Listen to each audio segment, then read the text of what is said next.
L'une des spécificités du totalitarisme, c'est de s'approprier les corps des individus jusqu'à les réduire à des corps qu'on peut anéantir. C'est une pathologie de contrôle, de surcontrôle des populations, mais également de persécution. Donc il va falloir persécuter à un moment donné l'ensemble des citoyens. Le pouvoir totalitaire utilise comme méthode, c'est sa méthode préférée, le harcèlement. Pourquoi? Parce qu'on est dans un système devenu paranoïaque. À un moment donné, l'individu, parce qu'il appartient à un groupe, parce qu'il ne veut pas sortir de cette appartenance, va accepter différentes situations intolérables, en réalité même pour lui-même, et dans lesquelles il va voir sa santé mentale se dégrader. Il y a un assujettissement des populations à ce contrôle mondial, qui se fait progressivement et dans tous les domaines, au nom de la santé.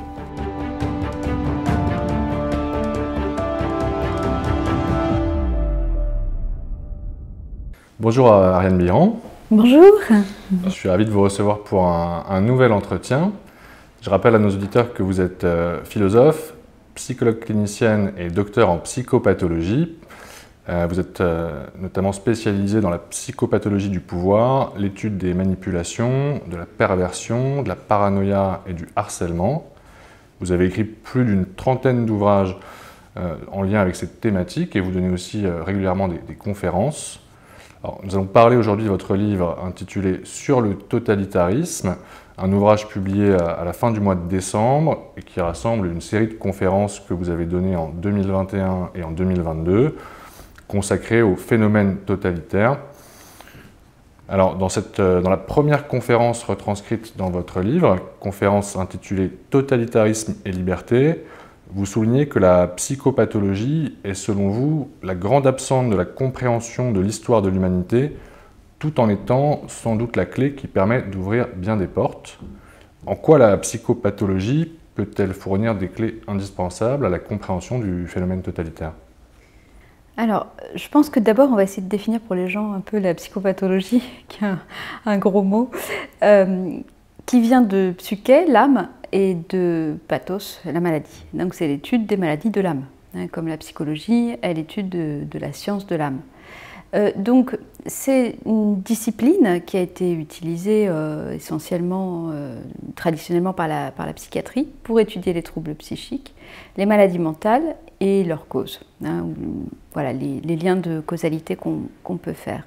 Alors j'ai trouvé, évidemment j'ai travaillé sur le totalitarisme sur la version philosophique, mais comme j'ai, dans mon parcours, dans ma carrière, beaucoup travaillé en psychopathologie tout court, en psychopathologie au niveau de la psychose, de l'étude de la psychose, mais aussi j'ai ensuite adapté des modèles pour les entreprises en psychopathologie du travail.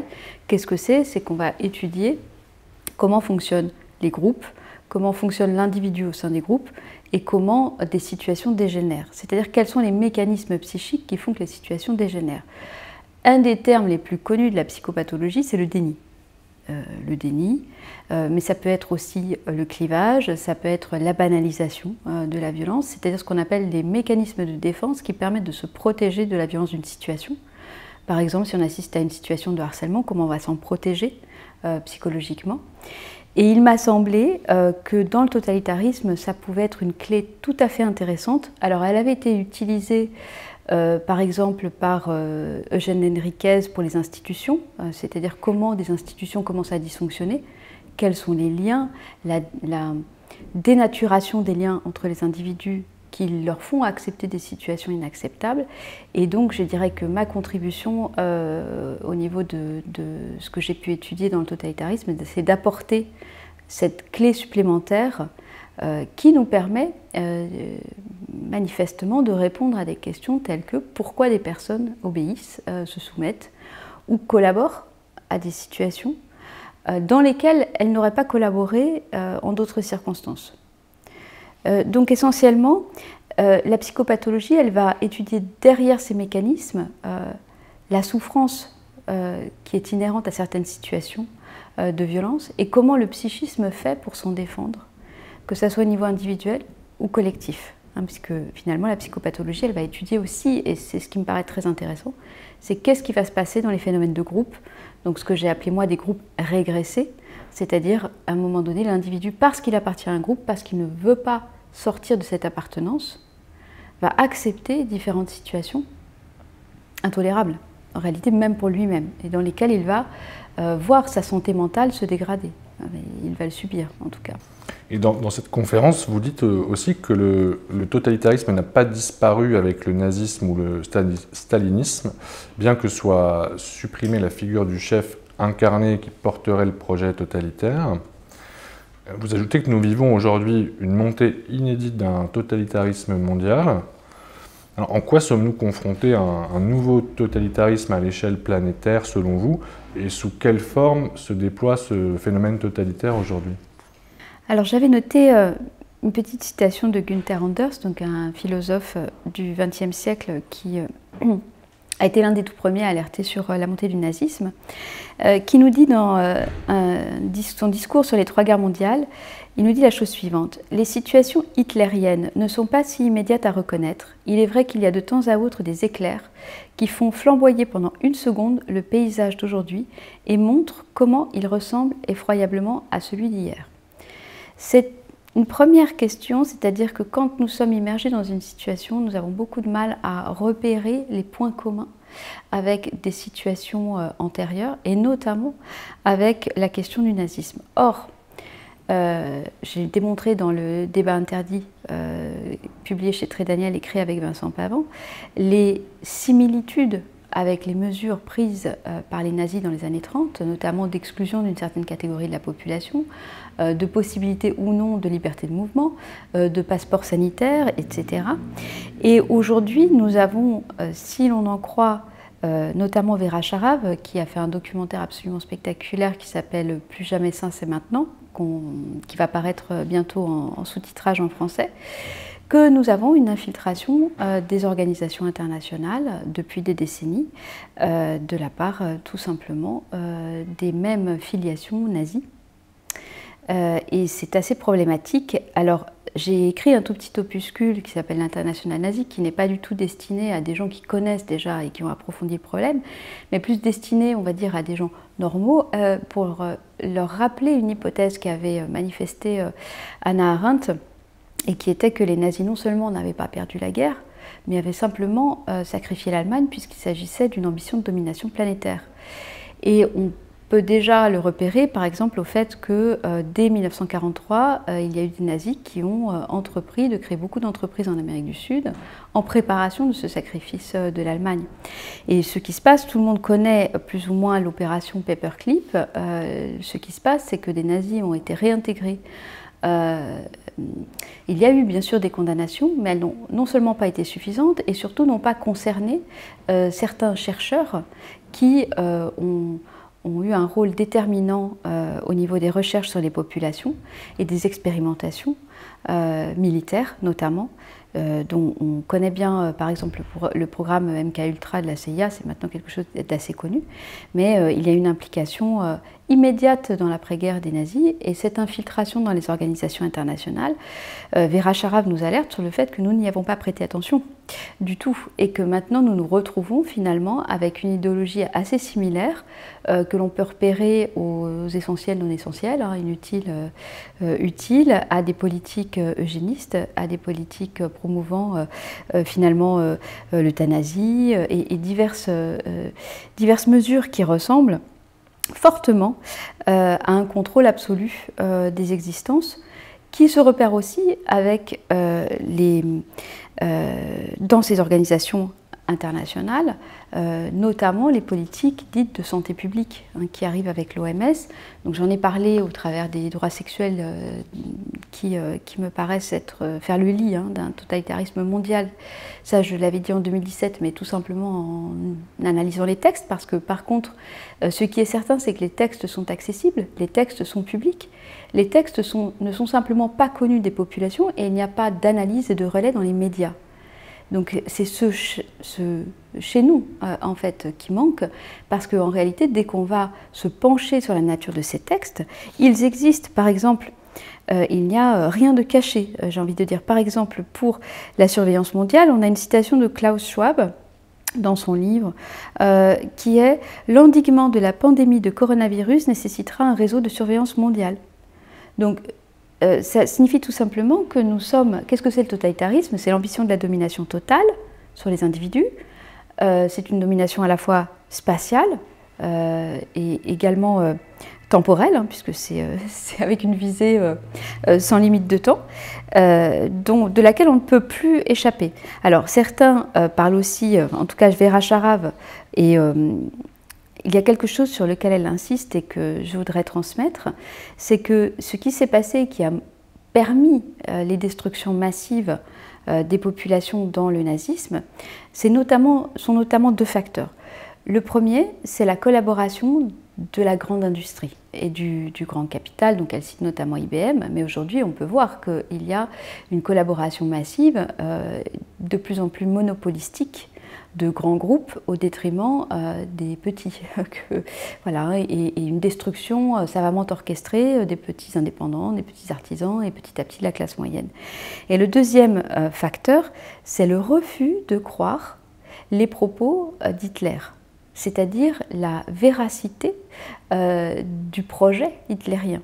Et ceci, on le constate dès 1933, quand Günther Anders, à un moment, dit qu'il essaye de battre le rappel pour faire des séminaires sur le danger hitlérien, et finalement il n'arrive pas auprès des intellectuels à battre le rappel parce que les intellectuels estiment que c'est un fou furieux, mais que voilà, il parle en l'air en fait. Et aujourd'hui, il y a quelque chose d'assez similaire. Les déclarations, nous les avons, les déclarations d'intention sur la population.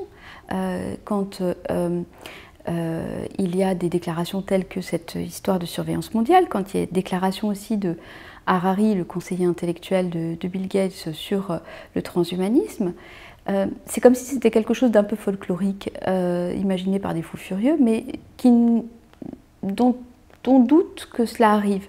Et elle dit que c'est finalement ce refus de voir, ce refus de croire qui est extrêmement dangereux. Et finalement, comme je le dis, nous avons les textes officiels sont là, le programme est là, le programme transhumaniste, qui est en réalité, là je vais reprendre un mot d'une conversation avec Tristan Edelman, un post-humanisme, c'est-à-dire c'est pas un trans, c'est un post, il n'y a plus d'humanisme, et bien c'est ce dans quoi nous sommes en train de nous engouffrer. Je voudrais quand même citer un article très important, il me semble, d'un professeur à l'Université de médecine de San Marcos au Pérou, qui s'appelle David Salinas Flores, sur les expérimentations en cours concernant le contrôle mental sur l'être humain sans son consentement. Alors il cite la DARPA. La DARPA, c'est The Defense Advanced Research Projects Agency, agence pour les projets de recherche avancée de défense. C'est l'agence scientifique militaire la plus puissante au monde, aux États-Unis. Et il explique qu'en fait, premièrement, les nazis donc, ont participé au programme américain de contrôle mental, mais que ces programmes ne se sont jamais arrêtés. Je vais le citer, il parle de l'existence d'un réseau mondial du crime organisé pour développer des projets neuroscientifiques utilisant la neurotechnologie invasive, et notamment en Amérique latine. Il parle d'une mafia fantôme avec des projets transhumanistes qui ont commis des expérimentations et continuent de le faire dans des hôpitaux latino-américains. Et notamment sur le contrôle mental, alors avec des nanorobots cérébraux, des micropuces, des implants, le but étant de réduire l'homme à une machine et de prendre possession de son cerveau. Alors cette notion de contrôle mental, elle a été théorisée en 1921 à l'Institut Tavistock, puis dans le nazisme. Alors je vais prendre un autre exemple. Par exemple, qu'il prend dans son article, c'est un certain Pleutner, qui lui a commis des expériences sur le contrôle mental à Auschwitz et Dachau. Il a été récupéré par l'opération Paperclip, et puis il a continué de collaborer sur ces expériences, et puis il est retourné dans le domaine médical en tant que professeur à l'université de Fribourg en 1950, voilà, sans jamais être inquiété. Alors dans ce projet, c'est clairement la création des cyborgs, hein, la moitié homme, moitié machine, avec cette idéologie de l'Internet des objets, mais dont nous serions nous-mêmes un objet. Hein, donc c'est quand même assez inquiétant. C'est une sorte de fascisme numérique avec de l'esclavage numérique. C'est-à-dire qu'au lieu du tatouage traditionnel, eh bien, nous avons une autre forme de tatouage beaucoup plus subtile aujourd'hui, qui permettra de, entre guillemets, désactiver des individus qui ne se soumettraient pas à ce contrôle total. Donc pour vous, finalement, le courant transhumaniste s'inscrit dans la lignée du nazisme. Je pense que oui, c'est un autre terme pour simplement remettre au goût du jour l'idéologie nazie qui pourrait se résumer en il y a des surhommes, il y a des sous-hommes, il y a des essentiels, il y a des non-essentiels, il y a des utiles et des inutiles.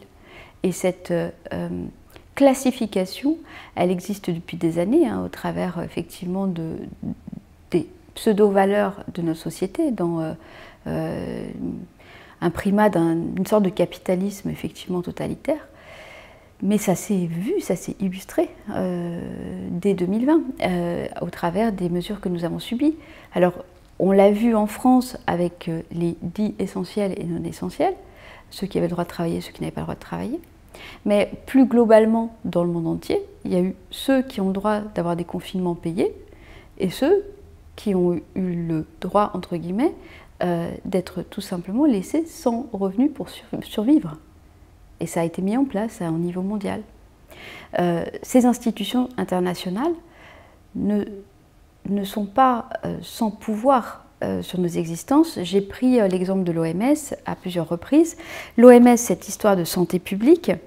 Alors on a un discours de Macron de l'année dernière qui nous explique que l'OMS est la référence scientifique à laquelle nous devons nous soumettre. Mais ce qu'il faut bien comprendre, c'est qu'il y a des mesures d'allégeance des pays contractuels à l'OMS et que également il y a une reprise des entre guillemets conseils ou de l'influence de l'OMS aujourd'hui dans les mesures de santé publique. Donc petit à petit, il y a un glissement de dépossession massive des peuples qui ne sont plus du tout souverains dans la prise des décisions et les lois qui doivent normalement les servir. Il y a un assujettissement des populations à ce contrôle mondial qui se fait progressivement et dans tous les domaines, au nom de la santé. Vous expliquez d'ailleurs que la dérive totalitaire actuelle n'est pas nouvelle et que si elle se manifeste de façon de plus en plus explicite, elle est en réalité en gestation depuis des années. Et vous précisez que vous aviez utilisé dès 2010 le terme de démocratie totalitaire pour qualifier un régime politique composé d'une démocratie de surface et de processus totalitaires de fond. En quoi cette dérive totalitaire était-elle en gestation depuis plusieurs années selon vous et quels étaient les marqueurs, les signes annonciateurs de cette dérive ? Je pense que j'avais employé ce terme tout simplement parce qu'une démocratie, c'est le pouvoir du peuple et manifestement, dans ce livre, mais bien avant, il me semblait que le peuple n'avait pas vraiment son mot à dire dans différentes situations, c'est-à-dire qu'il y a une sorte de théâtre politique où on lui fait voter différents représentants ou pour l'Europe, contre l'Europe, mais au final, ces décisions ne sont pas respectées ou en tout cas, quels que soient ceux qui sont élus, ils finissent toujours par adopter un programme similaire, donc il doit avoir bien des influences de l'extérieur. C'est un petit peu des sortes de marionnettes au pouvoir. Je pense que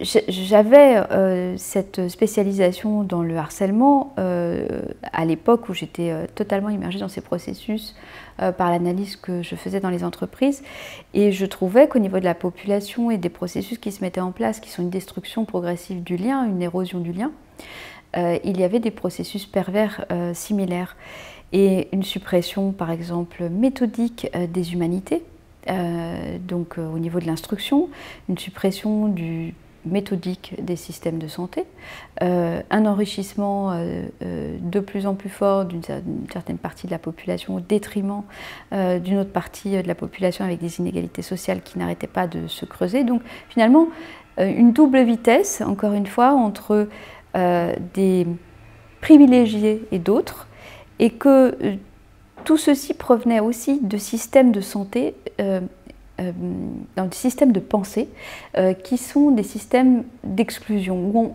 on autorise l'exclusion de certaines catégories de population au nom de je ne sais pas quel principe. Or, ça c'est un point clé, c'est que je crois que puisque nous sommes tous des êtres humains, a priori on ne peut pas valider l'exclusion.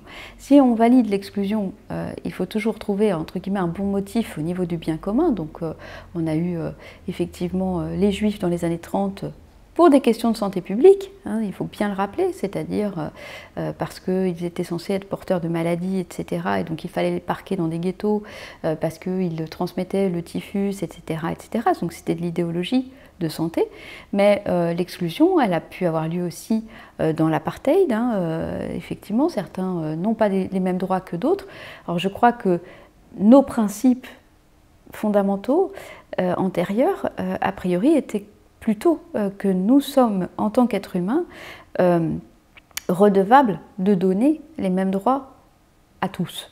Et c'est là où il y a un discours extrêmement paradoxal, puisqu'on nous serine la question des droits nous avons des droits à la sexualité pour l'OMS, nous avons des droits à ceci, à cela. En fait, ce n'est que du droit du prédateur au mépris des populations les plus vulnérables, et en particulier les populations qui peuvent subir cette exclusion.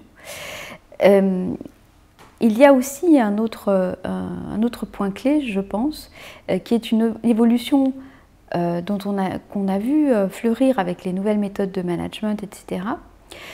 C'est la question de réduire l'individu à une fonction.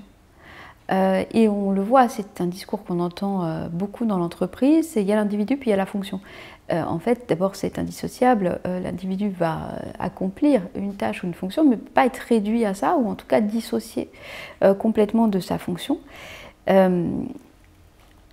pour être programmé à faire. Donc il y a une programmation, cette programmation on la voit de toute façon dans l'instruction publique depuis des années.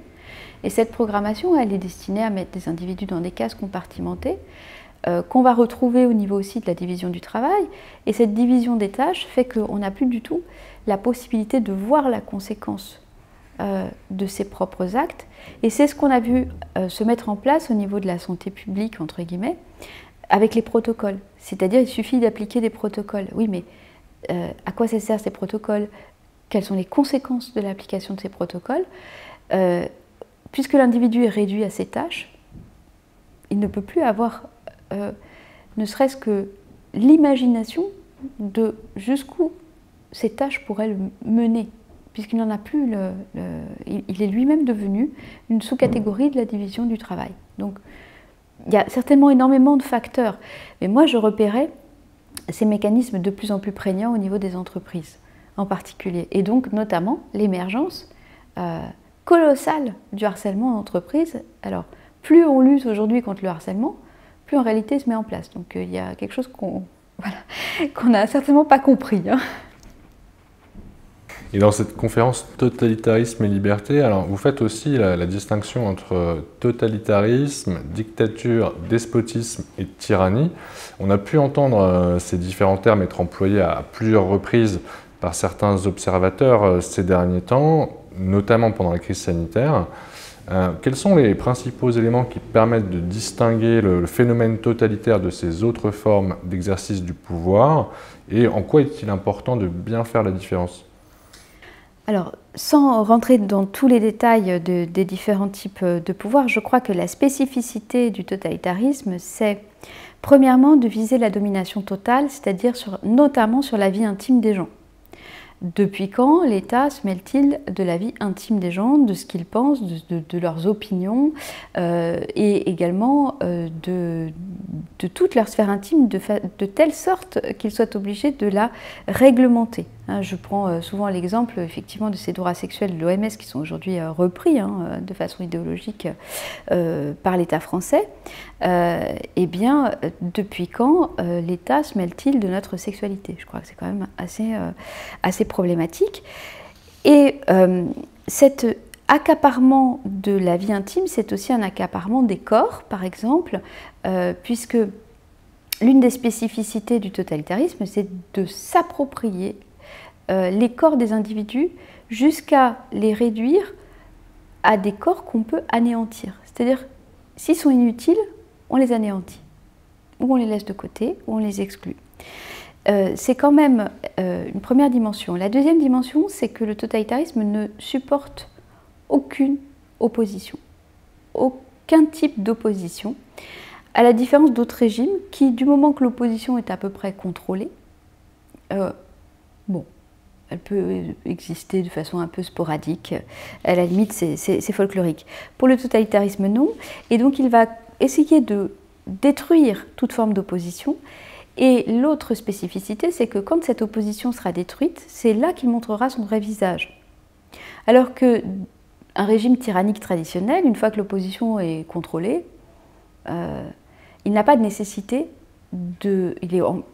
Plutôt, en général, il se calme. C'est-à-dire qu'il n'a pas de nécessité d'aller détruire encore plus l'ensemble de la population. Le régime, entre guillemets, totalitaire correspond, au niveau de la psychopathologie, selon moi, à un délire paranoïaque. Et le délire paranoïaque, c'est une pathologie de contrôle, de surcontrôle des populations, d'extermination, de guerre, mais également de persécution. Donc, il va falloir persécuter à un moment donné l'ensemble des citoyens, et c'est un régime qui fonctionne à l'arbitraire pur et dur. Donc c'est l'apogée, on pourrait dire, de la destruction ou du projet mortifère. Finalement, dans le système totalitaire, l'être humain devient superflu. Alors on va commencer par des catégories de population qui sont devenues superflues. Et puis, ensuite, toute cette persécution va s'étendre à d'autres catégories. Et ça, c'est très important de comprendre que finalement, la seule place, et c'est Günther Anders encore une fois qui nous le dit, la seule place qui devient possible quand elle est permise dans le système totalitaire, c'est d'être réduit à une fonction de l'appareil de contrôle. C'est-à-dire qu'on va employer des gens de plus en plus à contrôler les autres.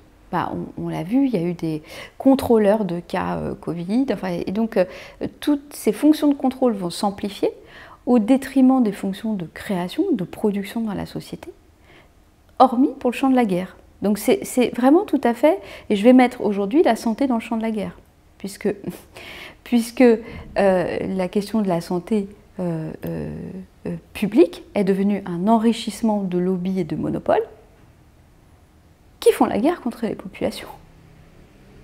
Nous sommes en guerre, c'est à entendre comme une déclaration de guerre contre les populations. Et vous soulignez aussi que le totalitarisme ne vise pas l'aliénation ni la soumission des individus, mais leur annihilation en les conduisant notamment à l'autodestruction.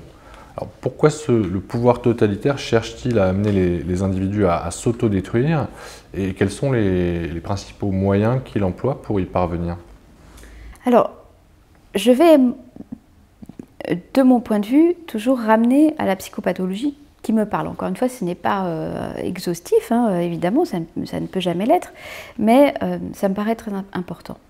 Ce qui se passe, c'est que le pouvoir totalitaire utilise comme méthode, c'est sa méthode préférée, le harcèlement.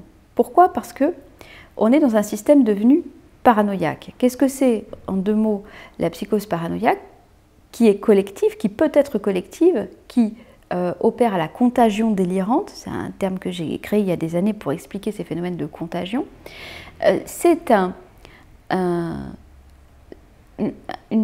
folie qui fonctionne de façon résonante pour écrire autrement et raconter autrement l'expérience que nous vivons. Et cette narration mensongère du point de vue de la vérité et mensongère du point de vue de la réalité de l'expérience que nous vivons, ça s'appelle l'idéologie. Donc le pouvoir totalitaire fonctionne à l'idéologie. À partir du moment où nous sommes dans des récits mensongers, qui sont en outre des récits de persécution, puisque ça fait partie, le délire de persécution fait partie de la psychose paranoïaque, eh bien, nous allons, la suite très claire du programme, c'est la guerre et la destruction et l'autodestruction. L'autodestruction, elle est obtenue par le harcèlement. C'est-à-dire que quiconque étudie un peu le harcèlement ou a vécu un harcèlement, tout simplement, en tant que harcelé, sait que même si son harceleur n'est pas en face de lui, il continue de le détruire parce qu'il y a un mécanisme en psychopathologie qu'on appelle introjection, c'est-à-dire qu'à partir du moment où on a été traumatisé et plusieurs fois, eh bien, la marmite continue de bouillir en fait à l'intérieur.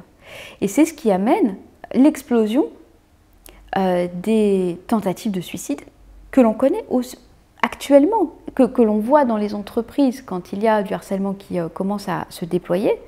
C'est immédiat, c'est-à-dire j'avais écrit des articles dans les années 2010-2012 pour des revues spécialisées de psychologie du travail. Le fait que quand il y avait une émergence de suicide dans une entreprise, il fallait d'abord interroger les processus de harcèlement qui existaient. Parce qu'ils étaient corollaires. Ce n'est pas que les personnes elles sont suicidaires à la base, c'est toujours ce que l'entreprise veut faire croire, mais en réalité, qu'est-ce qui va activer chez elles une pulsion de destruction et de mort? On le retrouve à plus grande échelle au niveau du système totalitaire. Il y a aujourd'hui une explosion des tentatives de suicide, y compris chez les enfants, qui est tout simplement cette introjection, c'est-à-dire qu'on va prendre à l'intérieur de soi la pulsion mortifère et de destruction qui est déployée par ce pouvoir totalitaire. Alors, la question que posent souvent les gens, c'est à quoi ça sert? Pourquoi? Pourquoi? Alors, d'une part, je pense que c'est important de comprendre qu'il peut y avoir des glissements pathologiques de personnalités qui sont au pouvoir, et que je pense que ça fait même partie, en fait, de la nature même du pouvoir. C'est-à-dire qu'à la fois sont attirées par le pouvoir des personnes qui vont avoir ces tendances-là, et le pouvoir va les entraîner à avoir ces tendances-là. C'est-à-dire, c'est ce que disait Platon, il ne faut jamais mettre au pouvoir des gens qui veulent du pouvoir, parce qu'ils vont être absolument terrifiants. Parce qu'ils vont vouloir garder et conserver ce pouvoir, même quand ils ne sont pas légitimes à l'avoir. Or, on voit bien aujourd'hui qu'on a des multinationales qui prennent des décisions sur l'avenir des peuples, et elles ne sont pas légitimes à les prendre. Donc, ces grands dirigeants, entre guillemets, de multinationales, le pouvoir leur a monté à la tête, au sens propre. Donc, je pense qu'il y a une dimension pathologique, déjà. Mais si on essaye de trouver une rationalité dans l'exercice et la confiscation du pouvoir, il faut absolument avoir les conditions du maintien de cette confiscation. Donc, par exemple, eh bien évidemment, si les êtres humains, on considère qu'ils sont trop nombreux sur la planète parce que c'est trop compliqué de conserver un pouvoir sur des milliards d'êtres humains, eh bien, il va peut-être falloir effectivement réduire cette population pour la mettre en esclavage et pour pouvoir avoir la garantie de conserver son pouvoir. Mais ça, c'est une histoire millénaire. Je ne comprends même pas pourquoi les gens s'en étonnent. Simplement, cette histoire millénaire, normalement, on doit mettre des contre-pouvoirs.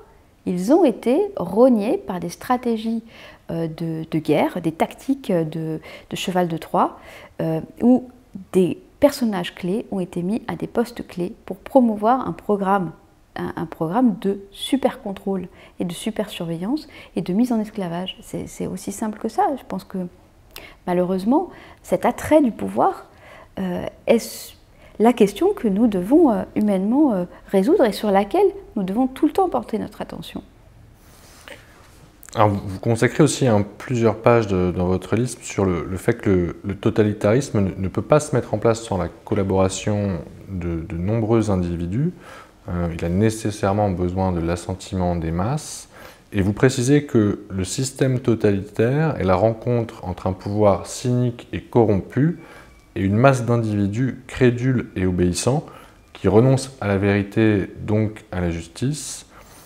Pourquoi est-ce que les masses acceptent de collaborer et de se soumettre? Quels sont les éléments sur lesquels le totalitarisme s'appuie pour séduire ces masses et emporter leur adhésion? Et quelles sont les conditions qui peuvent amener les masses à cesser de collaborer et à rompre le pacte conclu avec le pouvoir totalitaire? Ce qui est très important de comprendre, je pense, c'est que les masses sont fabriquées. Il y a une fabrication qui passe essentiellement par la propagande. La propagande, ce n'est ni plus ni moins que la répétition permanente d'un mensonge. C'est un lavage de cerveau. Donc, qu'est-ce qui se passe? Nous avons des individus qui sont déjà très fragilisés par la vie moderne, le fait d'avoir la tête dans le guidon, d'aller au travail, d'exercer une fonction qui ne leur plaît pas souvent, etc. Et dans le même temps, nous avons des boîtes aujourd'hui à endoctrinement qui sont notamment la télévision et tout le règne en général de l'image, la publicité, etc. Et ces boîtes à endoctrinement qui passent par l'image, et ce n'est pas du tout innocent parce que l'image, nous n'avons pas suffisamment de filtres au niveau de notre cerveau pour avoir des garde-fous complets sur le statut de l'image, sans parler en plus des images subliminales, donc des sous-images qui pourraient aussi venir nous influencer. Il hier, je donnais une conférence sur les Indiens Kogi pour préparer leur chaman, entre guillemets.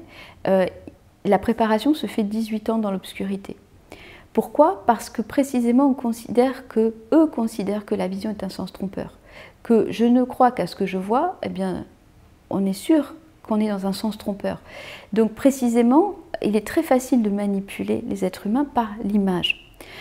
Donc aujourd'hui, nous avons des outils de manipulation très puissants sur lesquels nous ne prêtons peut-être pas suffisamment d'attention. Donc déjà une préparation, alors au niveau des images, au niveau des discours qui sont des discours mensongers et qui sont répétés. Et ce sont des discours qui sont des discours paradoxaux. Donc ça, on en parlera peut-être après, mais la question, qu'est-ce que c'est qu'un paradoxe? C'est mettre dans une même expression ou une même phrase des termes qui ne peuvent pas cohabiter ensemble. Le meilleur exemple, c'est malade asymptomatique, donc malade sans symptômes. C'est le malade imaginaire. Donc voilà. Et ces termes viennent sidérer la pensée. Et de la même manière, ces chocs traumatiques sont aussi des discours qui manipulent les émotions à la terreur et à la culpabilité. Essentiellement, c'est deux grandes émotions sur lesquelles on peut manipuler les masses. Et il y a une capacité aussi à corrompre les individus pour qu'ils deviennent des agents de la masse. Et alors on les corrompt toujours sous des beaux principes, c'est-à-dire que ça va être le grand idéal, du dévouement pour le bien commun, etc. Mais à partir du moment où la personne s'est engagée dans des actes, c'est beaucoup plus difficile pour elle de faire machine arrière parce qu'elle a accepté une collaboration. Et inconsciemment, c'est très compliqué pour elle d'assumer sa propre culpabilité. Et plus on va, et donc il est plus facile d'aller encore plus loin dans les techniques d'engagement. Ce sont des méthodes sectaires, hein, tout simplement. Et c'est extrêmement compliqué. Il y a aussi, dans cette collaboration, cette soumission, on pourrait parler de plein de choses, du formatage à l'obéissance, enfin voilà, évidemment plein de choses, mais j'ai envie d'insister sur quelque chose que nous, on appelle en psychopathologie le secret pervers. Le secret pervers, c'est la chose, l'information, la vérité qui ne doit jamais être nommée. Dans les familles qui dysfonctionnent, par exemple, l'inceste du grand-père ne doit jamais être nommé. C'est le secret pervers. Alors ça flotte, tout le monde le sait plus ou moins, mais personne n'en parle. Et celui qui vient le nommer devient un bouc émissaire à abattre. Ça fonctionne totalement comme ça en période totalitaire, c'est-à-dire que celui qui vient dévoiler le secret, souvent c'est un secret qui concerne les origines. Hein, l'origine du virus, par exemple. C'est un secret absolument qu'on ne doit pas toucher. Donc il y a plusieurs narrations comme ça, on a vu, qui sont plus ou moins exotiques. Et ces narrations servent à couvrir ce qu'on ne doit pas et indiquer ça, tu ne dois pas aller regarder là, tu ne dois pas regarder ça, tu ne dois pas. Voilà. Alors, ça, c'est aussi quelque chose qui permet la soumission.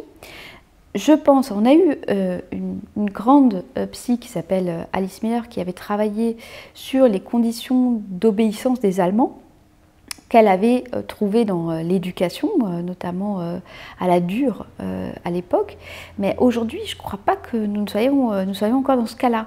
Alors je pense que par contre, il y a des phénomènes plus subtils, et notamment qui permettent les asservissements des individus, puisque finalement on se rend compte que les gens acceptent d'être muselés, ils acceptent de se taire, ils acceptent de ne pas voir certains phénomènes. Et je pense que nous devrions aller regarder aussi de façon plus générale le secret pervers dans notre société, qui est dans ces questions justement de pédophilie de masse, j'ai envie de dire ça comme ça, qui avait déjà été dévoilé par Freud à la fin du 19e siècle. Après, il s'en est pris plein la figure, mais ensuite a été également dévoilé par d'autres psys, notamment Ferenczi, indiquant, mais vu l'ampleur des patients qui nous indiquent avoir subi des traumas sexuels infantiles, que se passe-t-il? Donc, je ferais davantage, je trouve que ça serait intéressant d'aller regarder de ce côté-là, parce que finalement, si on regarde cette situation, on se dit, mais les gens acceptent de se taire, de voir une situation de violation des corps, de violation de consentement, d'exclusion, de mise à la rue, y compris concernant des enfants, hein, parce que les enfants des suspendus, voilà, etc. et ils n'en disent rien. Donc qu'est-ce qui les a conditionnés à se taire à ce point? C'est tout à fait important. Alors après, il y a dans l'idéologie totalitaire deux axes toujours importants à regarder. C'est l'axe de l'homme nouveau, c'est-à-dire avant donc cette idéologie du progressisme ou du progrès qui fait qu'on annule complètement tout ce qui s'est passé avant. Donc ça n'existe pas, donc on casse les chaînes de transmission. C'est très important parce que quand on veut déployer un phénomène sectaire, comme l'est le système totalitaire, il faut casser les autres sources d'appartenance.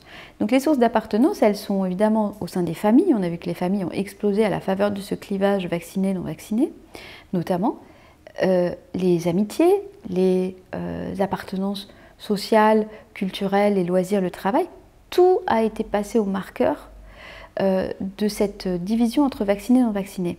Et ce qui a été surtout préparé là ces dernières années, ce sont les esprits à accepter cette différenciation entre les bons citoyens et les mauvais citoyens. Et pour devenir un bon citoyen, il faut accepter de casser ses appartenances, y compris historiques, et accepter de casser même ses appartenances identitaires. Aujourd'hui, on a la promotion effectivement du transgenre. C'est une brisure de l'appartenance à sa propre identité sexuée. Donc voilà, on est dans ce premier axe. Et le deuxième, c'est la pureté. C'est-à-dire qu'il y a toujours, en sous-bassement du système totalitaire, l'idée qu'il y a des êtres purs et qu'il y a des êtres impurs. Alors, ça peut être les blancs sont purs, les noirs sont impurs, ou l'inverse. Ça peut être certaines catégories de la population ont reçu un saint graal vaccinal, donc sont purs, et les autres sont impurs, ou l'inverse, etc. Et ça, c'est extrêmement dangereux parce que derrière, cela signifie que ceux qui s'estiment purs ont évacué d'eux-mêmes toute la part problématique de leur humanité. Au niveau de la psychopathologie, qu'est-ce qu'ils ont évacué d'eux-mêmes? Ils se croient à l'abri de la pulsion de meurtre, la pulsion, les pulsions transgressives, hein, donc toutes les deux transgressions des interdits fondamentaux, c'est interdit du meurtre et interdit de l'inceste. Et précisément parce qu'ils ne s'en croient pas détenteurs, ils le mettent en acte, ils l'agissent sur les autres. Et ça, c'est extrêmement problématique. Alors, qu'est-ce qui permet peut-être de rompre ce pacte? C'est un pacte, encore une fois, sectaire, c'est-à-dire qu'on a un conditionnement, un endoctrinement des masses à la propagande. Elle va être formée par les émotions, par une novlangue, les repères, les habitudes vont être cassées, il va y avoir du dressage au traumatisme. C'est la même question qu'on a pour la sortie d'un endoctrinement sectaire. Qu'est-ce qui fait qu'à un moment donné, l'individu ouvre les yeux? Alors, je crois malheureusement que c'est quand il se retrouve acculé dans une situation, en tout cas pour la plupart des cas, des endoctrinements forts, parce qu'il y a plus ou moins d'endoctrinements, il se retrouve dans une situation où il ne peut plus résoudre par une pirouette le paradoxe dans lequel il se trouve. Donc souvent c'est simplement une souffrance réelle qui va le concerner lui en propre, et qui va l'obliger à ouvrir les yeux sur ce qu'il a fait, ce à quoi il a participé. Et d'ailleurs, ce sont des moments extrêmement dangereux pour le psychisme parce que ça peut conduire aussi à des conduites suicidaires. Vous insistez aussi sur l'extrême précarité du totalitarisme. Vous dites que par essence, le projet totalitaire est voué à l'échec, irrespectueux des lois du vivant qui sont immuables, destructeur des lois transcendantes régissant la condition humaine. Il ne peut mener à terme son ambition de contrôle total. Alors pourquoi le phénomène totalitaire porte en fait les germes de son propre échec? Pourquoi est-ce qu'il est nécessairement voué à s'effondrer tôt ou tard? Le système totalitaire, c'est un système d'érosion du lien, ou plutôt de transformation du lien qui devrait être un lien entre nous de bienveillance en termes de civilisation, et l'anthropologie le dit, la civilisation elle commence par le don et le contre-don, et c'est ce qui permet de créer du lien. Le système totalitaire c'est un système de haine, donc il faut travailler cette haine entre les individus qui se caractérise par la méfiance, qui se caractérise par l'envie, développer l'envie, finalement, le système totalitaire va autoriser les délations, va autoriser le fait de pouvoir s'approprier des choses de son voisin. C'est exceptionnel quand même pour, voilà, pour des individus qui sont en très grande frustration. Et cette haine, finalement, elle engendre en même temps tellement d'angoisse dans les individus et dans cette espèce de monstre formé par cette somme d'individus qui devient une espèce d'entité à part entière et qui est le monstre totalitaire, qu'il faut absolument déployer un contrôle maximal. Ce contrôle, c'est une haine du vivant. Le système totalitaire est une haine du vivant. Comme la psychose paranoïaque d'ailleurs, hein, tout simplement, j'avais déjà remarqué en psychiatrie que même la présence d'une plante verte était extrêmement problématique, hein, au niveau psychique. Et, sauf que nous sommes des êtres vivants, par nature, et que nous vivons sur une planète qui est régie par des lois du vivant. Donc, si vous voulez, c'est un petit peu comme essayer d'enfermer un cours d'eau. Au bout d'un moment, ce cours d'eau, qui est régi par les lois du vivant, il va avoir une puissance, ce que Bergson a appelé une énergie spirituelle, mais c'est une énergie vitale, c'est quelque chose qui est propre à l'essence du vivant, et c'est ce contre quoi lutte le système totalitaire. Donc, par définition, à la fin, il est perdant, et surtout, il est très coûteux en énergie. C'est-à-dire, il est perdant, il est vaincu. Mais il est très coûteux en énergie, parce qu'il va falloir maintenir ce contrôle des masses. Il ne faut surtout pas que les masses se réveillent, il faut surtout qu'elles collaborent, donc il faut toujours les nourrir à des idéologies, un kaléidoscope idéologique, de façon à ce que ça n'arrête pas d'être en pseudo-mouvement. C'est un mouvement artificiel, ce n'est pas un mouvement vivant, mais ce mouvement artificiel, pour essayer de maintenir le contrôle, est voué à l'échec. Alors ça ne veut pas dire qu'il n'y a pas des destructions, comme je l'ai dit, c'est un système qui nous mène fatalement à la guerre et aux guerres fratricides. De toute façon, quelque part, toutes les guerres sont fratricides, sauf qu'il est contre nature. Il est contre notre nature. Il y a eu Koestler, l'écrivain Arthur Koestler, sur son livre, dans son roman Spartacus, il met une petite phrase sur le fait que tant qu'il restera un Brutus, de toute façon, ce genre de pouvoir politique est voué à l'échec. Brutus, c'est celui qui a tué César quand il avait trop d'ambition politique. Mais il restera toujours un Brutus tant que nous sommes des êtres vivants. Je ne dis même pas des êtres humains, mais des êtres vivants. Alors, une citation que j'ai trouvée dans Lune noire de Steinbeck, qui est un petit roman qui a circulé sous l'occupation, extrêmement intéressant, mais qui me paraît extrêmement pertinente par rapport à votre question. C'est une citation d'un résistant qui parle à un colonel nazi. Et il lui dit « Vous voyez, colonel, on ne peut rien y changer. Vous serez écrasé et expulsé. Les gens n'aiment pas être conquis, colonel, et donc ils ne le sauront pas. Les hommes libres ne déclenchent pas la guerre, mais lorsqu'elle est déclenchée, ils peuvent se battre jusqu'à la victoire. Les hommes en troupeau, soumis à un Führer, en sont incapables. Et donc, ce sont toujours les hommes en troupeau qui gagnent les batailles, et les hommes libres qui gagnent la guerre. Vous découvrirez qu'il en est ainsi, colonel. Pourquoi? Parce que la liberté, c'est notre essence vivante, c'est ce qui nous met en mouvement. C'est notre valeur fondamentale, mais c'est plus qu'une valeur autoproclamée, pardon. C'est une essence de l'être humain, sa condition d'être libre.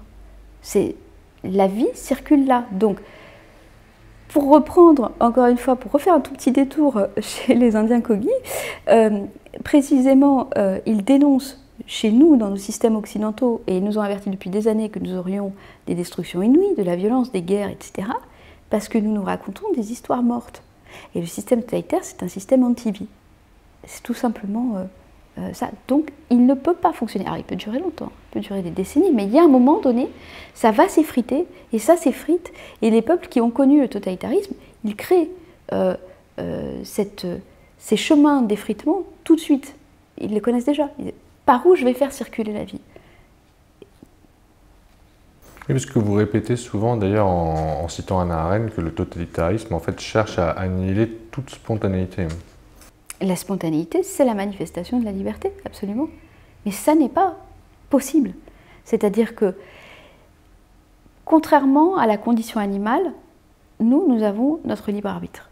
C'est-à-dire que les animaux sont pris dans ce système du vivant. Ils sont obligés d'y répondre. Ils en font partie.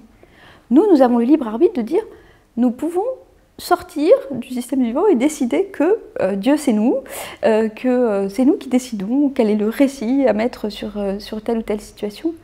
Mais c'est contre nature, et c'est contre notre nature, donc ça ne marche pas. Et ça ne marchera pas. Quels que soient les projets fous et ambitieux et délirants qui peuvent être mis en place, nous sommes constituée de cette énergie vitale. Et cette énergie vitale, elle va trouver des chemins. Bien sûr, il y a des destructions, bien sûr, il y a des morts, et bien sûr, il y a plein de choses qu'il faut absolument qu'on évite le plus possible en dénonçant, en transcendant des peurs pour simplement dire que nous sommes des êtres humains, que notre condition d'être humain fait que rien d'humain ne peut nous être étranger, et que donc, à partir de là, qu'est-ce qui fait notre essence d'être humain? C'est pas la sécurité, c'est pas le contrôle, c'est cette énergie du vivant qui se caractérise par notre liberté. Et notre liberté, c'est notre liberté d'esprit. Dans une conférence intitulée « Totalitarisme et témoignages » que vous avez donnée en septembre 2021, vous analysez le rôle et le caractère des témoins du phénomène totalitaire. Des témoins dont vous dites notamment qu'ils exercent une fonction indispensable à la survie de l'humanité en conservant le fil qui la rattachait au passé. Et vous soulignez aussi que ce rôle de témoin ne s'improvise pas et qu'on peut le devenir malgré soi. Alors en quoi les témoins du phénomène totalitaire jouent-ils un rôle essentiel? Pourquoi sont-ils les garants de l'humanité? Et quelles sont les principales caractéristiques des personnes qui sont amenées à jouer ce rôle? Le système totalitaire est fondé sur le mensonge. Le témoin, c'est celui qui va être témoin d'une situation, laquelle va être racontée sous forme de mensonge. Donc, c'est d'abord un passeur de vérité. Donc, c'est quelqu'un qui va faire un récit historique de ce qui se passe et qui ne sera pas la narration idéologique officielle du système totalitaire. En étant passeur de vérité, il est le garant d'une continuité historique entre l'avant et l'après, et il est aussi souvent un passeur d'humanité, parce que le témoin, dans sa fonction subjective, d'assister à quelque chose et de devoir le raconter, eh bien, il va raconter notamment de la souffrance, en fait, d'autres êtres humains qui subissent ce système totalitaire. On a, par exemple, des témoins aujourd'hui des suspendus, c'est-à-dire des gens qui racontent ce qui se passe, la réalité de ce qui se passe pour les suspendus. Et c'est extrêmement important. Alors, la question, c'est que dans le système totalitaire qui fonctionne à l'idéologie, nous n'avons qu'un seul son de cloche. Donc le fait d'être témoin, c'est d'apporter une autre vision à ce son de cloche. Et parfois, cela implique d'être immergé dans des situations qu'on ne choisit pas forcément. C'est pour ça qu'on peut être ce que j'appelle témoin par destin, c'est-à-dire qu'on va assister à une situation et on se sent moralement obligé de la reporter et de la rapporter, comme a pu le faire Orwell au niveau de la guerre en Espagne, ou il y a très longtemps l'historien Thucydide au niveau de la guerre du Péloponnèse, c'est-à-dire que ce qu'on nous raconte n'est pas la vérité des faits. Or, il y a une correspondance, je reviens un petit peu à mes Indiens Kogi, il y a une correspondance entre la vérité et la vie. C'est-à-dire que pour eux, il n'y a pas vraiment de différence entre la vérité et la vie. Alors ce n'est pas parce qu'on nomme un récit vérité que c'est une vérité. Ça, on va le retrouver notamment dans la légende juive du golem, qui est nommé, ce golem, ce monstre d'argile, qui est nommé vérité. Mais la vérité, c'est que ce monstre d'argile, en réalité, c'est une mort. Et donc, à partir du moment où il va être renommé en mort, il s'effondre. Donc, ça, c'est très important. Le témoin, pour moi, c'est effectivement celui qui va témoigner de l'humanité. Alors, j'avais retrouvé une citation de Stefan Zweig dans Pas de défaite pour l'esprit libre, ses écrits politiques, où il explique qu'il y a des individus qui ne sont pas d'accord pour supprimer des droits qui sont considérés ailleurs, je le cite, dans un monde civilisé, comme des droits fondamentaux inaliénables et imprescriptibles, et que ces individus ne reconnaissent pas la validité d'une semblable réduction de nos droits fondamentaux, même dans la plus extrême impuissance et détresse. Parce que nous avons l'inébranlable conviction que Dieu n'a pas séparé les êtres humains en races inférieures et supérieures, en peuples de seigneurs et en peuples d'esclaves, en nobles et en parias, mais qu'il les a tous créés à son image. Et que, pour lui, il inscrivait cette fonction de témoignage dans l'humanisme traditionnel, qui consiste à refuser qu'il existe des personnes indésirables dans une société. Donc, c'est cette fonction à la fois d'historien et cette fonction subjective qui ramène de l'expérience, de la vérité de l'expérience et de l'humanité dans ce monstre totalitaire qui fonctionne au mensonge. Alors, j'ai noté que le système totalitaire n'élimine pas tous les témoins et que c'est même peut-être pas nécessairement et pas systématiquement, mais une possibilité de survie dans ce système totalitaire. Pourquoi? Parce que c'est comme si lui-même avait besoin, dans son projet de mort, qu'existe quelque part un récit vivant. Ce fameux récit vivant qui prendra la suite. Alors on peut le raisonner, l'analyser en forme d'écosystème, bien sûr, puisque on sait que ce système totalitaire mène à des destructions massives, et qu'il va bien falloir qu'il renaisse à un moment donné, que quelque chose renaisse, pas le système totalitaire, mais que quelque chose renaisse. Et c'est à partir des témoignages que quelque chose peut renaître, parce que ce récit de vérité, nous en avons tous besoin. J'avais fait ce constat sur la non-suppression des témoins au niveau des familles quand elles sont très dysfonctionnelles.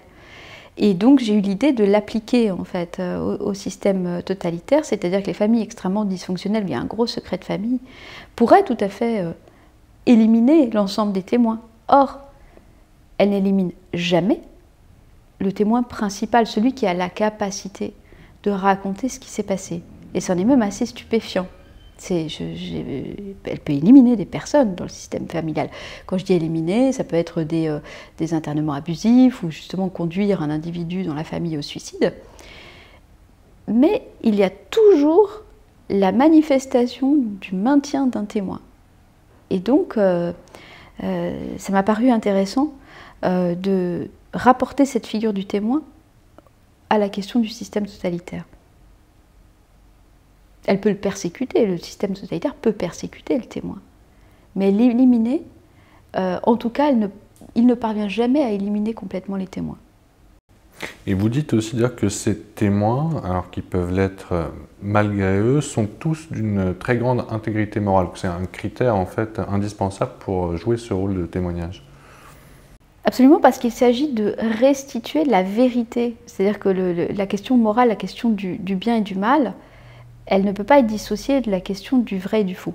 Parce que, tout simplement, pour statuer s'il y a eu un crime, on doit d'abord savoir si c'est vrai ou si c'est faux.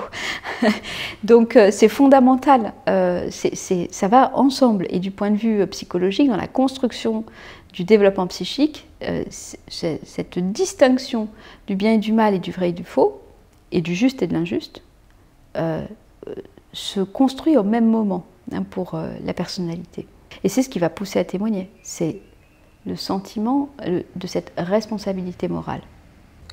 Alors vous insistez aussi beaucoup sur le rôle du langage dans l'expression du phénomène totalitaire, un sujet que vous aviez longuement développé dans le livre Le débat interdit, coécrit avec Vincent Pavant et publié chez Trait Daniel en 2022.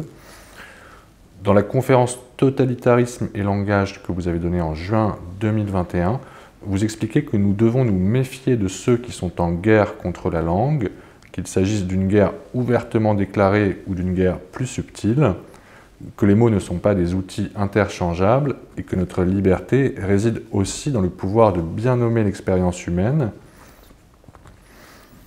Le wokisme, la culture de l'annihilation, sont-ils des procédés qui participent du phénomène totalitaire selon vous?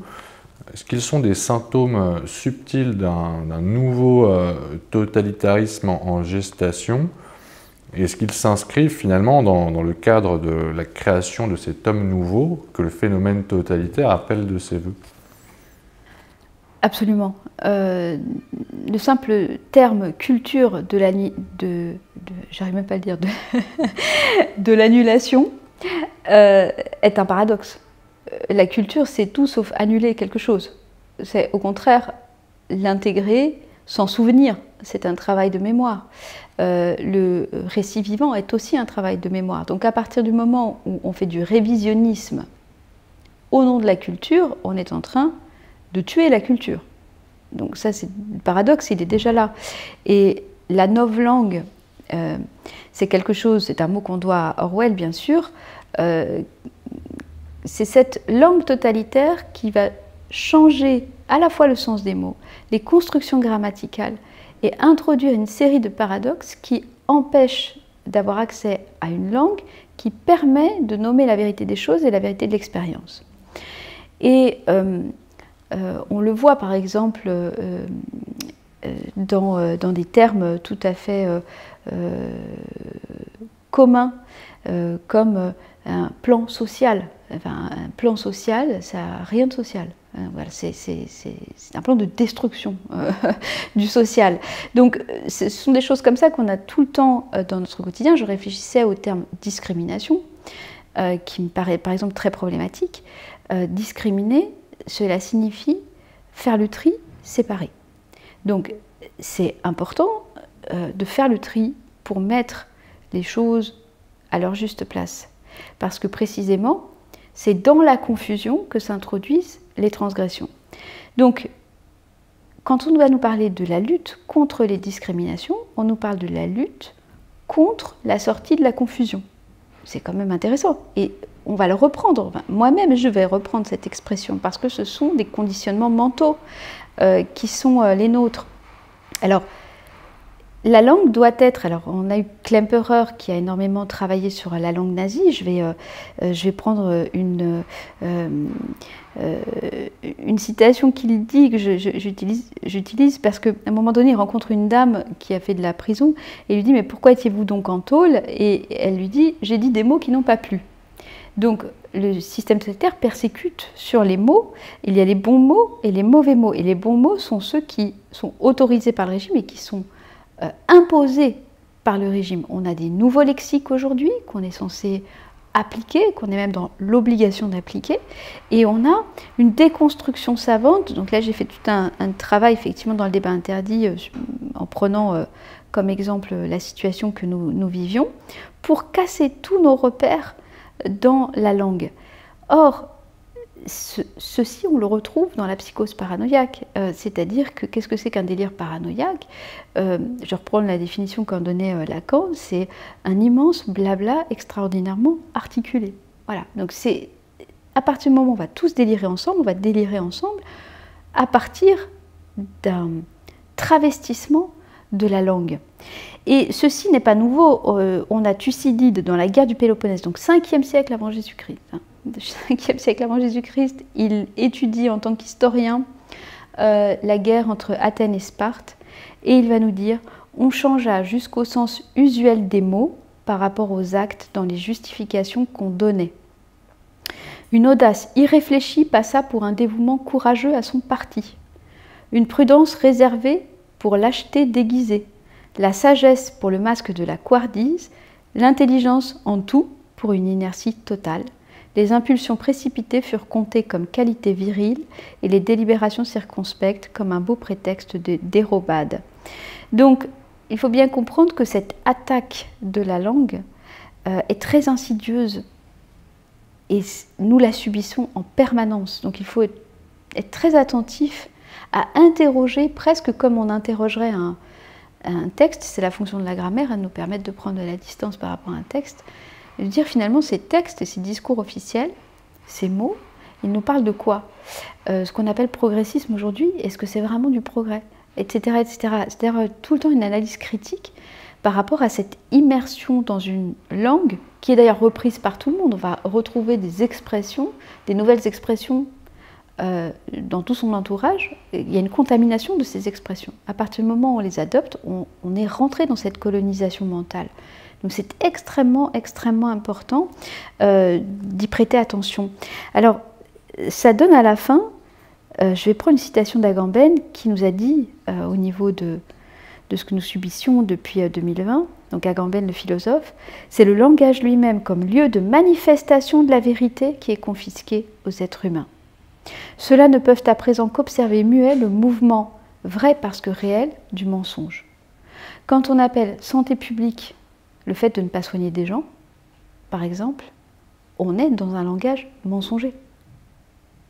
Tout simplement. Donc la dénomination et l'articulation de la langue est quelque chose de très compliqué mais nécessaire à analyser.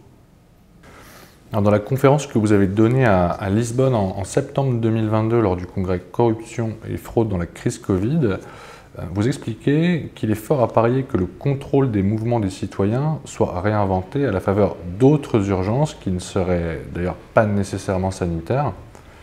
Vous soulignez aussi que l'idéologie promue par le phénomène totalitaire ne cesse de se mouvoir et que c'est le caractère protéiforme de cette idéologie qui permet au totalitarisme de se maintenir au pouvoir. Quelles sont les urgences qui pourraient être instrumentalisées à l'avenir selon vous et quels sont les champs que l'idéologie pourrait investir pour permettre au phénomène totalitaire de maintenir son emprise sur les individus? La question de l'urgence est essentielle parce qu'elle permet de faire accepter à des populations des mesures qu'elles n'auraient pas acceptées en d'autres circonstances. Et notamment ce qu'on appelle l'état d'exception. L'état d'exception, c'est le philosophe Agamben qui en a beaucoup parlé, mais ça a été aussi une grande question de la philosophie du droit, c'est de dire est-ce qu'on a le droit de suspendre les droits parce qu'il y aurait une urgence ou une exception, donc qui le justifie pour sauver le bien commun. Alors, ce bien commun, il peut prendre différentes formes idéologiques. Hein. Donc, sur ce kaléidoscope idéologique, je pense qu'aujourd'hui, on a quand même un grand panel, mais on peut citer le réchauffement climatique avec le passe carbone. Je rappelle cette citation du directeur général de l'OMS, la crise climatique est une crise sanitaire. Je pense qu'on aura beaucoup d'items qui vont être mis sous le champ de la santé. On peut prendre bien sûr le terrorisme. Depuis 2001, les mesures antiterroristes ont transformé l'ensemble de la population en criminels potentiels. Donc ça fait déjà partie des idéologies présentes et actives. On peut prendre la question de la biodiversité, c'est aussi un terme qui revient dans les textes de l'OMS, notamment le règlement sanitaire international sur lequel je crois qu'il faut se pencher très sérieusement. On peut prendre la crise énergétique, la pollution, etc. Et quand on commence à analyser, on nous explique qu'il va falloir faire de l'écologie tout en développant l'Internet des objets. La pollution d'Internet, j'ai fait une toute petite recherche, Internet pollue 1,5 fois plus que le transport aérien. Donc, on n'a pas encore tout déployé. Donc, on est dans du paradoxe puisqu'on encourage au tout connecté. Ces discours paradoxaux, il est très important de travailler à les repérer, ce n'est pas du tout facile. Le risque vers lequel on tend, à mon avis, c'est cette idéologie que pour sauver la planète, l'ennemi devient l'être humain. Émetteur de carbone, vivant, se déplaçant, créant des mouvements polluants, etc., consommant de l'eau, etc. Donc, je crois que c'est ce vers quoi nous sommes en train de tendre. Ce qu'il est important de rappeler, c'est que ce n'est pas parce que ça prend une forme légale que c'est légal. Ça, c'est quand même extrêmement important de le rappeler. On a des principes auxquels on ne peut pas déroger. Et ceci a été résolu, mais depuis de très longue date par la philosophie politique. On a déjà, j'ai par exemple un texte de Dante que je citais dans la conférence à Lisbonne, justement, le De Monarchia, qui explique que le droit ne peut pas contenir en lui-même sa propre annulation. Le droit est fait pour protéger l'intégrité des individus. Donc à partir du moment où on produit des lois qui stigmatisent, qui excluent, qui autorisent de pratiquer ces fameuses mises en quarantaine, etc., eh bien, on est en train de contrevenir au principe du droit. Et ça, c'est très important aussi de s'éclairer l'esprit sur ces différents points. Agamben a eu aussi une réflexion sur l'extension progressive de toutes les techniques d'identification aujourd'hui, qui auparavant étaient réservées aux criminels, par exemple prendre les empreintes, etc. Et il a cette réflexion de dire que l'identité n'est plus aujourd'hui liée à la personne sociale, à la reconnaissance de son nom, etc., de sa renommée, mais elle est de plus en plus liée à des données biologiques, comme effectivement des empreintes, et on s'oriente vers quelque chose qui est de plus en plus autour de la question des gènes et de l'ADN. Et ça, c'est extrêmement problématique parce qu'on voit fleurir le spectre de l'eugénisme derrière. C'est évident. Dans la conférence intitulée « Âme humaine et totalitarisme » prononcée le 17 septembre 2022, vous faites le constat d'un monde en proie à la misère émotionnelle et spirituelle qui ne parvient plus à répondre aux aspirations profondes de chaque être humain, et vous donnez plusieurs pistes pour résister à cette déshumanisation galopante que nous vivons. Vous insistez notamment sur la nécessité de nourrir et réparer nos âmes, de guérir nos cœurs empoisonnés, afin de retrouver notre boussole et le chemin vers l'harmonie. Comment combler le vide spirituel du monde moderne? Comment nourrir et réparer notre âme, retrouver le chemin de l'équilibre et de l'harmonie, et finalement la conscience du caractère sacré de la vie humaine? La philosophe Simone Weil a eu une phrase dans laquelle elle dit que certaines collectivités, au lieu de servir de nourriture, tout au contraire, mangent les âmes.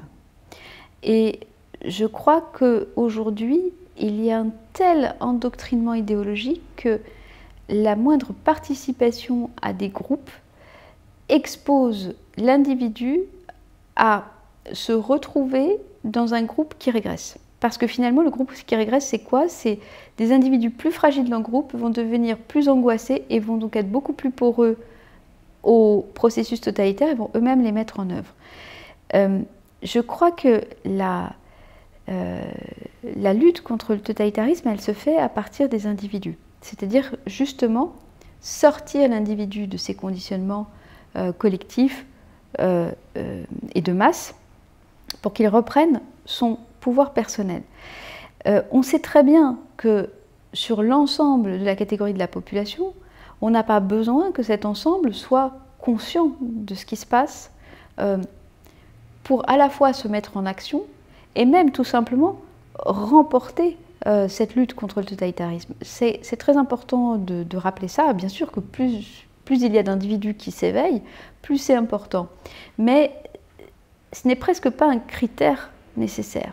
Ce qui est nécessaire en revanche, c'est qu'il existe des individus. Ce pourcentage, on l'a un petit peu au niveau de la psychologie sociale, en général ça tourne autour de 1%, et que ces individus, eux, tiennent au niveau de leur santé mentale. Leur santé mentale, c'est tout simplement le récit de vérité, le récit de témoignage, la distance nécessaire par rapport à ce système totalitaire pour ne pas céder sur des principes qui sont des principes inaliénables sur nos droits fondamentaux en tant qu'être humain et notre condition humaine libre. Ce qu'il est important de comprendre, c'est qu'en système totalitaire, et là il y a un petit raffinement aujourd'hui, c'est qu'on nous donne l'illusion d'être libre, mais en réalité nos libertés sont progressivement tout à fait confisquées. Donc on se retrouve dans un système qui abrase de plus en plus nos différentes libertés. Mais la liberté, c'est quelque chose qu'on doit cultiver en nous. C'est cette liberté d'esprit, on doit la cultiver en nous, on doit retrouver effectivement notre spontanéité, notre capacité de création. Le philosophe Hegel disait que les esclaves ne savaient pas quoi faire de la liberté, mais que la liberté, c'est la vie. Lui, sa définition de la vie, c'est la liberté. Et donc, il y aura toujours, et il y a toujours des hommes qui vont refuser ce système de contrainte, ce système d'esclavagisation, en mettant la liberté comme une valeur suprême. Et ça, c'est très important. Donc, je dirais que la première chose, c'est retrouver ce chemin-là, d'invoquer cette liberté comme notre valeur suprême. Alors, ça permet de traverser les périodes de chaos. Je donne effectivement beaucoup d'outils pour se nourrir autrement, parce que je crois que c'est très important de considérer qu'on a affaire à un empoisonnement minutieux, généralisé, pas nécessaire, pas uniquement alimentaire, mais d'abord mental, émotionnel, et que, par exemple, quel est le statut de nos émotions quand nos émotions sont pilotées par un récit de télévision? Ce ne sont pas nos émotions, ce sont des émotions préfabriquées chez nous. Donc, nos véritables émotions, elles sont où? Comment retrouver tout ça? C'est-à-dire, d'abord, je reprends, moi, ma suprématie personnelle, et à partir de là, je peux servir d'exemple pour les autres. Et je crois que c'est le seul chemin. Et c'est là qu'on a la dimension du courage. Alors, ce courage-là, on a effectivement Agamben qui nous en parle. Il nous en parle de cette façon. Le courage est une liberté formelle parce qu'il constitue l'attitude où la liberté s'abstrait le plus totalement de tous les buts particuliers, la propriété, la jouissance et la vie. Et donc, c'est la manifestation d'un acte courageux où on peut perdre plein de biens matériels, en particulier, mais où on va invoquer notre propre nature d'être libre. Donc ça, je crois que c'est extrêmement important. Ce qui me paraît aussi important dans les nourritures, c'est personnel, c'est de cultiver ce qui est grand, c'est-à-dire ce que le philosophe Kant appelait le sublime. Le sublime, c'est tout simplement l'aspiration à la liberté de l'homme qu'il va contempler à travers des grandes œuvres d'art, à travers la nature, à travers des œuvres produites par des grands esprits, et qui sont des œuvres de beauté. Cette mise en mouvement de l'individu vers davantage de beauté, vers aller rechercher ce sublime qui peut se retrouver précisément dans notre culture, qui ne doit pas être annulée, mais précisément valorisée, eh bien, va redonner le sens de la grandeur, le sens de l'exemple de la grandeur, en fait, qu'on peut retrouver dans des héroïsmes du passé, qui sont simplement des exemples à suivre aussi pour nous. Donc le philosophe André Suarez disait « la raison oblige, elle contraint, mais la beauté délivre ». Délivrer, ça veut dire précisément refaire naître en nous cette aspiration à la liberté. Et cette aspiration à la liberté, c'est la vie, c'est le mouvement, c'est l'inverse du système totalitaire. Donc on doit retrouver, chacun peut faire ce chemin, il doit, il fait ce qu'il veut, hein, mais c'est important que, en tout cas dans la résistance au système totalitaire, il y ait ce mouvement intérieur de refus de l'esclavage. Voilà. Je crois que vous parlez aussi justement dans cette conférence de l'importance finalement de revenir au carré du beau, du bon, du juste et du vrai. Oui, absolument, c'est les vertus, les vertus des anciens, c'est-à-dire que qu'est-ce qu'on va cultiver en nous, quelles sont les vertus que nous pouvons cultiver en nous. Si nous cultivons le beau, le bon, le vrai et le juste, c'est-à-dire comme une aspiration, nous cultivons notre condition d'être humain, tout simplement, sans y renoncer. Or là, il y a un renoncement qui me semble assez massif et assez préoccupant. Vous parlez effectivement de la nécessité de polir les vertus de l'âme humaine, et vous parlez beaucoup d'amour aussi dans cette conférence sur l'âme, et de la nécessité justement de développer cette capacité à aimer.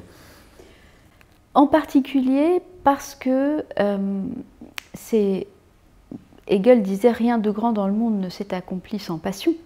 Ce qui est de l'ordre de la passion ou de l'amour, c'est ce qui va nous permettre de transcender les peurs. Or, le système totalitaire, il ne fait que fonctionner à la peur, à la terreur. Tout le monde a peur, donc tout le monde se cache, donc plus personne ne s'oppose, etc. Précisément, ce qui va nous permettre de dépasser cette peur, c'est d'avoir un mouvement d'amour. Par exemple, je ne sais pas, quelqu'un qui voit un enfant en danger peut lui-même se mettre en danger pour aller sauver cet enfant, et c'est parce que en lui est né l'amour d'aller sauver cet enfant. Et donc, il va se mettre en danger.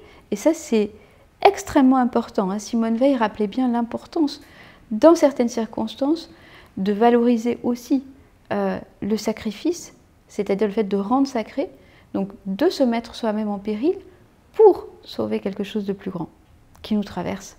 Parce que finalement, c'est aussi une acceptation de notre mortalité. Le système totalitaire, il nous fait croire que c'est intéressant d'être immortel. Ce n'est pas du tout intéressant d'être immortel. Ce qui est intéressant, c'est de valoriser son existence. Donc, qu'est-ce que c'est? Quelle est la valeur la plus haute que je peux mettre à mon existence? C'est ça qui est important. Alors, pour conclure, peut-être, quel est selon vous le point le plus important que vous souhaiteriez que nos auditeurs retiennent de cet entretien? Que notre bien suprême, c'est notre liberté, et qu'il faut absolument le faire prévaloir quoi qu'il arrive. Et le deuxième point, c'est que il n'y a pas d'ennemis, il n'y a que d'autres miroirs de nous-mêmes. Donc comment je peux recréer du lien bienveillant d'abord avec moi-même et puis ensuite avec l'entourage que je peux avoir autour de moi. Et il n'y a pas non plus de petits pas qui soient insatisfaisants. Je pense que c'est tout le monde au quotidien qui doit s'interroger sur les actes, les choix et les prises de décision qui sont les siennes. À quel moment je collabore à ce système totalitaire? Pourquoi je le fais? D'avoir une très grande lucidité. Parce que finalement, il y a différents types de collaboration. Est-ce que je le fais par peur? Est-ce que je le fais par culpabilité? Est-ce que je le fais pour être tranquille? Est-ce que je le fais parce que j'y crois? Enfin, tout ça doit être extrêmement clarifié. J'ai envie de terminer par la nécessité de faire des choix vers la vie, de réactivation de ce mouvement. Il y a dans le documentaire de Vera Sharav, à un moment donné, une dame qui évoque une transmission que lui a donnée son grand-père juif et qui est « Si tu dois mentir pour sauver ta vie, alors mens ». Et ça, je crois que c'est très important, c'est-à-dire la valeur suprême, c'est la vie des autres et notre vie. Et cette valeur, c'est la liberté. C'est la même chose. Et donc, j'ai envie de conclure par une phrase de Rousseau, hein, qui me paraît importante de remettre aussi au goût du jour. « Renoncer à sa liberté, c'est renoncer à sa qualité d'homme, aux droits de l'humanité, même à ses devoirs. Il n'y a nul dédommagement possible pour quiconque renonce à tout. Une telle renonciation est incompatible avec la nature de l'homme. » C'est clair. Merci beaucoup pour votre éclairage, Ariane Bihan. Merci à vous pour l'invitation.